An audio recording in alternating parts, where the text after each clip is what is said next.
In the last section on what I called on-page or in-page factors, we talked about a lot of different things that go into posts, images, descriptions, titles, the URL, all that good stuff. And I want to talk about the description in particular. Now, sometimes you'll refer to this as the meta description. These are the two lines under all of these search results. I just did a search here for SEO. This two-line, about 155 character string of words is called the meta description. The part in bright blue up at the top would be called the meta title, in case you ever hear those terms. The meta description is particularly important because it determines click-through rate, meaning people do a search for something and they typically just look at the top 5 or so results, basically whatever they can see before they have to scroll down.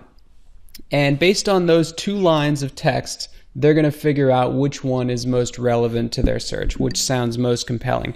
Now, the meta description doesn't technically have any ranking factor within the Google search results, meaning that Google doesn't look at it for keywords. It doesn't say, oh, this description is more compelling.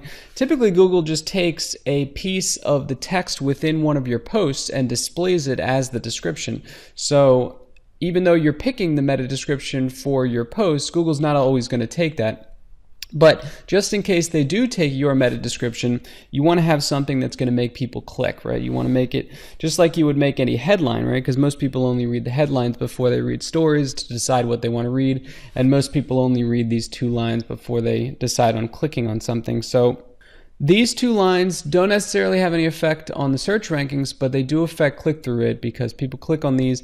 And as we saw in the search metrics ranking factors, click-through rate is the most important factor within the search results, and this is going to continue into 2015.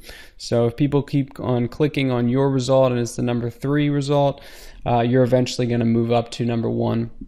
This guy, John Limbacher, he's not very well known within the SEO world, but he wrote a guest post where he talked about using the description as kind of a teaser to get people to click. Now, most people will write a description. It'll just be, a basic summary of their post.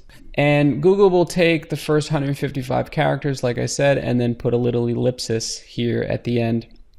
But what John Limbacher recommends doing is ending your description before Google would. So the best way to improve your SEO ranking is this, and then ... So you're cutting it off before Google would, and you're kind of luring people into clicking on it. It's almost like clickbait for your descriptions. And he says that he sees click-through rate for his websites when he does that go through the roof, for his words.